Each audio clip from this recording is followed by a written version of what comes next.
Պաշտպանության նախարարը տեղեկացնում է, շփման գծում լարվածությունը նվազել է, իրավիճակն էլ վերահսկելի է։ Հայկական ստորաբաժանումները հակառակորդի քայլերը զսպում են հայկական երկու հանրապետությունների ամբողջ սահմանային գծով։ Եթե համեմատենք նախորդ տարիների,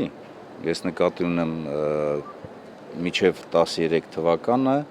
լարվածությունը պահպանվում է, բայց նախկին ամիսների հետ համեմատած լարվածությունը իհարկե մի քիչ իջել է, գնդակոծությունների թվականակը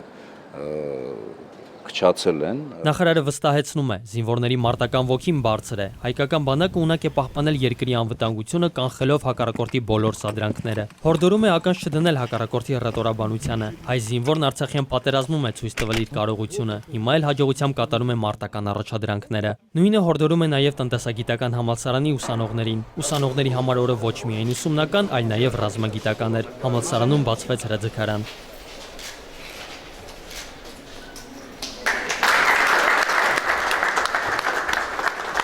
Սեփական հրաձգարան ունենալու գաղափարը ուսանողները նախարարին հայտնել էին 1 տարի առաջ, այսօր նախարարը փորձարկում է այն։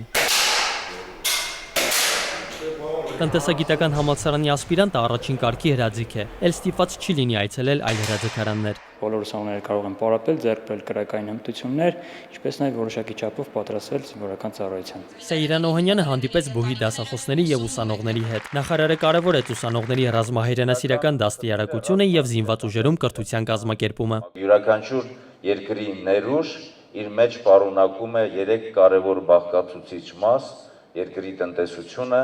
երկրի բանակը իր զորավարքային պատրաստակամությամբ եւ անկասկած մատաղ սերնդի հայրենասիրական եւ ռազմահայրենասիրական դաստիարակությունը։ Սեյրան Օհանյանը հիշատակեց Արցախյան հերոսամարտում զոհված ուսանող ազատամարտիկների խիզախությունն ու սխրանքները եւ պատասխանեց ուսանողների հարցերին։ Արման Մալխասյան, Ալբերտ Գալստյան, ժամը լրատվական։